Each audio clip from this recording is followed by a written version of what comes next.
Hi! So today, pag-uusapan natin yung nangyari or sasabihin ko sa inyo yung nangyari sa aming aircon na Daikin Smart 1.5 HP na aircon na inverter. Alam nyo, laking abala talaga ang nangyari sa amin kasi nga bigla talagang nag-off yung aming aircon. Like 2 days ago, may naglinis sa amin. Kasi yung laging naglilinis kasi sa amin is napaka-hectic ng schedule. Hindi na kami makaantay kasi naka-schedule pa na parang July 10 pa. Sobrang tagal na.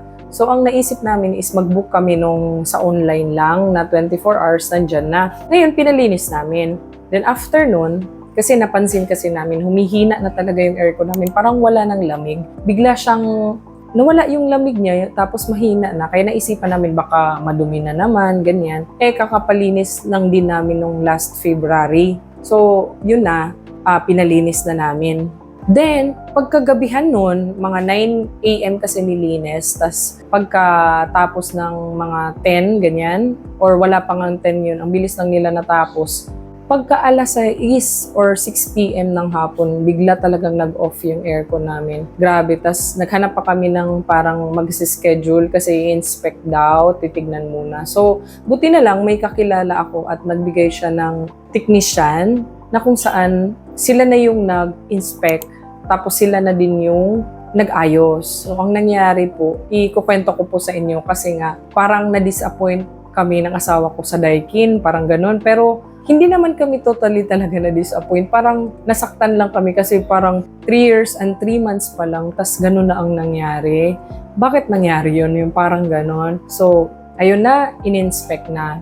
Buti na lang yung nag-service sa amin is talagang may dala na silang mga gamit. Yung parang ready na talaga silang mag-repair kung meron mang sira. Normally kasi kapag pinapalinis yan is meron kasi yung mga assessment yung naglilinis kahit papano. Pero yung nangyari dun is wala po talagang assessment na ginawa yung last na naglinis sa amin. Booking yun online na mabilis nga lang pero parang sa isip ko never again sa website na yon. So, kasi nga, naghanap nga kami ng mabilisan, pero never again talaga. Pero hindi ko na lang i-mention yung website na yon. Pero yun, hindi ko na talaga siya or hindi ko na uulitin na magpalinis dun sa kanila. So, eto na, dumating na yung technician. So, after nun, in-inspect nila, doon nakita na may leak sa aming freon. Kasi 'di ba? Bakit kaya hindi na 'to lumalamig? Parang gano'n. Naisip na namin na baka may leak talaga ang freon. So ayun, meron talaga. Kung makikita nyo dito sa papakita ko, ang daming grease, may oil na nakikita nyo, parang may greasy siya. Tapos dyan na area, yung area na yan is chinek yan. Yung dito sa inside sa evaporator kasi, di ba yung coil na yan, yung parang pa-loop na coil, pag ganun siya. Ito, yan, chinek nila yan. Tapos nilinis nila ulit kasi may mga, parang ang nangyari, nakalibre kami ng parang linis ulit sa, yung parang pull down talaga, yung tatanggalin talaga nila, tas ibababa, tas lilinisin isa-isa. So parang ganun, parang naka-free kami doon kasi nga kasama na sa bayad. So ang nangyari, nilinis nila, no? Tapos chinek yung leak. So, ang ginawa pala dyan is pagkatapos tanggalin or ma-check, is hinanap talaga nila yung leak. Sobrang tagal hinanap, parang 2 hours. Tapos, hindi lang kasi isang portion yung may mga leak merong mga bula. Nilagay kasi siya sa tubig, tapos nakikita doon yung mga bumubula-bula. Tapos yun, inayos, kininang, yung parang gumamit sila ng rod, tapos yun, portable lang yung ginamit nila na panghinang. Yung parang, yan, sa video makikita nyo. Tapos yun, inayos nila. Tapos lublub na naman sa tubig, inayos na naman, tinignan naman ng maigi kung saan talaga yung leak, saan ang gagaling yung leak. So, habang nag-aayos yung isa naman is nililinis, nagpa-pressure washer. Nilinis talaga ng maayos ang mga parts ng aming aircon. So, dito sa evaporator pala, kahit kakalinis lang niya is may mga madudumi talaga, lalo na sa likod. Hindi kasi siya tinatanggal, di ba? So, dapat pala is once a year, kahit papano, is ipa-clean yung lahat talaga, yung tatanggalin talaga, ibababa talaga. Hindi lang yung dun lang siya sa taas, tas dun lang i-pressure washer. Kasi maganda din para kahit papano ma-check up po na may leak na pala yung coil or yung dugtungan, kung saan man. So lahat yan, yung mga loop dyan, chinek isa-isa, magkabilaan, tas nakita nga or na-observe nga ng naglilinis namin is marami talagang nag-leak na, kaya pala naubos talaga yung freon. Halos 40 na lang yung natira. Kaya normal daw niyan is dapat nasa 130 to 150, ganyan, 40 na lang. So after nun, inayos hanggang sa wala nang nakitang bula, kasi makikita kasi dyan sa tubig na pag nilublob na may mga bubbles, ibig sabihin meron dong leak. So, ganyan yung ginawa. Tanong talaga ako ng tanong sa kanila, buti nga sumasagot din.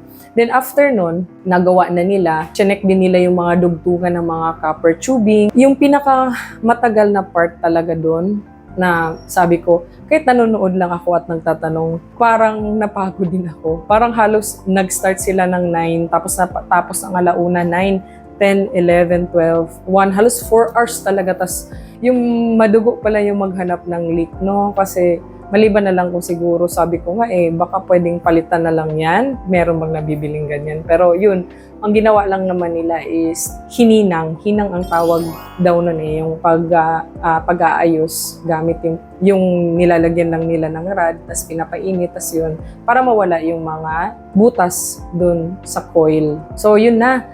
Natapos na, in-install, binalik na nila. Tapos, ang ginawa pa is tinanggal talaga, vacuum yung term. Kung makikita nyo dito, di ba, bumubuga yung mga dumi or yung mga puti dyan sa, inaalis kasi nila yung hangin dyan sa mga tubing, sa copper tubing. So, nilabas. Tapos nung nailabas na, tignan nyo, malinis. Wala na yung puting hangin.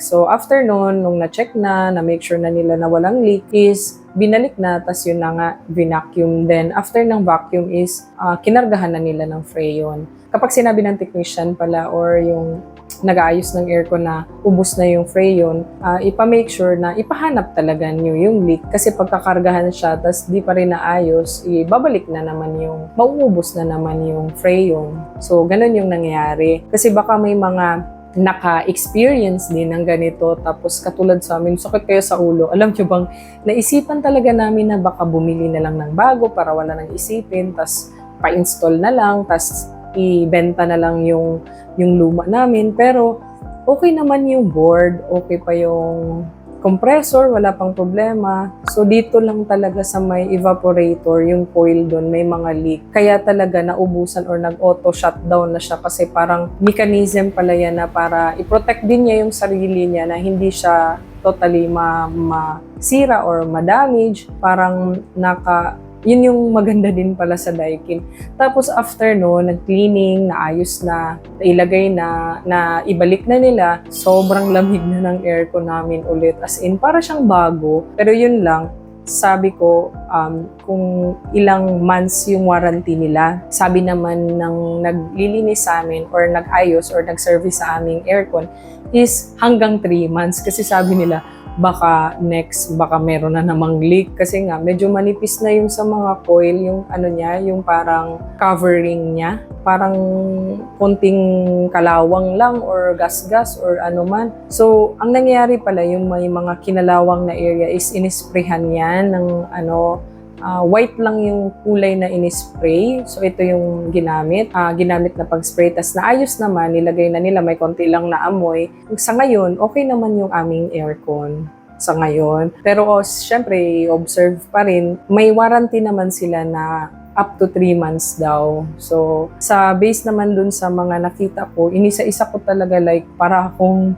laging, buti nga hindi din sila naguluhan. Kasi nagtatanong ako, kasi syempre, mahirap na masira, tapos hindi mo alam yung mga pinagtatanggal or pinagagawa, tapos babayad ka lang, di ba? Syempre, kailangan mo talagang bantayan or i-make sure yung mga ginagawa. At saka maging yung matanong lang, kasi sasagot naman sila. So far, very maayos naman yung gumawa namin, magaling. At malinis, pulido talaga gumawa. Nilinis pa nga nila yung area after nila ginawa yung service eh. Marerecommend ko yung mga yun. Sa next nga namin, balak namin isa kanila na magpa-cleaning kasi nga yung price ng before namin is nasa 1.5 ang cleaning. Sa kanila is 1,000 lang. Yung ginastos namin dun na parang good as new na ulit yung aming aircon, sana po ay wala ng problema at sana wala ng leak. Nasa 4,000 lang yung chinarge nila pero ginawa ko ng 4,500. Lahat na yun, tas okay na yung aming aircon. So sa 4 hours na ginawa nila tapos napaka-busisi talaga yung ginawa, worth it na talaga yung bayad. Sa mga naka-experience ng ganito na akala nyo sirang-sira na yung aircon nyo, tapos biglang nag-off, i-try nyo pa rin bigyan pa ng chance na ipa-service. Kasi malay mo, yung problema is nasa may leak lang or naubusan lang ng freon. Hindi naman pala yung board or yung mga electronics niya. Hindi naman yung may problema or yung compressor. Kaya ipa-check na kung ganun po yung nangyari din katulad sa amin. Sana po ay yung mga naka-experience ng ganito is makita nyo or malaman nyo na ganyan lang pala ang may problema lang pala sa leak or may leak lang pala kaya nawawala or tumatagas yung freon. Kasi yung freon naman, hindi naman yan basta-basta nauubos kapag wala naman talaga siyang leak. So yun lang muna for today and I hope na may natutunan kayo sa video na to, sa na-experience ko. And mag-comment din po kayo ng mga na-experience nyo para pwede po natin pag-usapan sa comment section. See you again sa aking susunod na video at huwag kalimutang mag-subscribe para i-support yung aking channel. Bye!